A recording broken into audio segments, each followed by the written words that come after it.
My wife and I moved to the Virginia Park neighborhood without knowing much about it when we were married 26 years ago. Thanks to Melanie, our local historian, we learned that Virginia Park, like many mature Edmonton neighborhoods near the North Saskatchewan River, was settled by claiming river lots that gave them water security.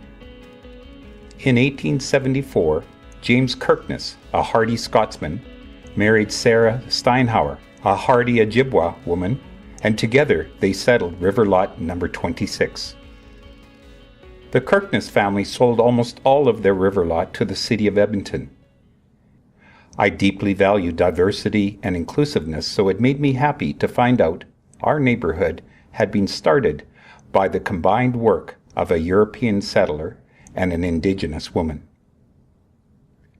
Several years ago, I became involved with Abundant Communities in Virginia Park to better connect my neighbors.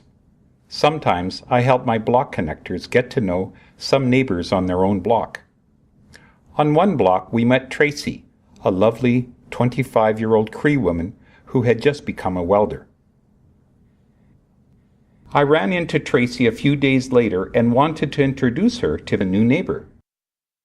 As we were walking over, we ran into Sheila walking home from the bus. She was married to Bert. They were a retired couple Tracy didn't know. Bert, it is safe to say, did not share our values of diversity and inclusion. It seemed he also had a low opinion of women and any other people that weren't older white men.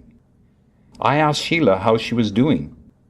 She told us Bert was in the hospital from a heart attack and that it took her over an hour to take the bus from the Grey Nuns Hospital in the far southeast.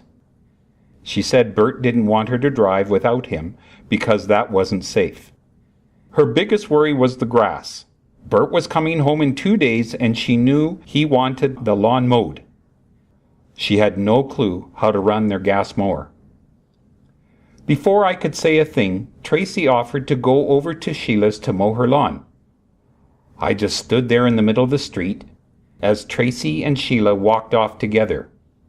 I was relishing the thought that a kind Cree woman was helping Sheila mow her lawn for Bert, and how I could mention that next time I chatted with Bert.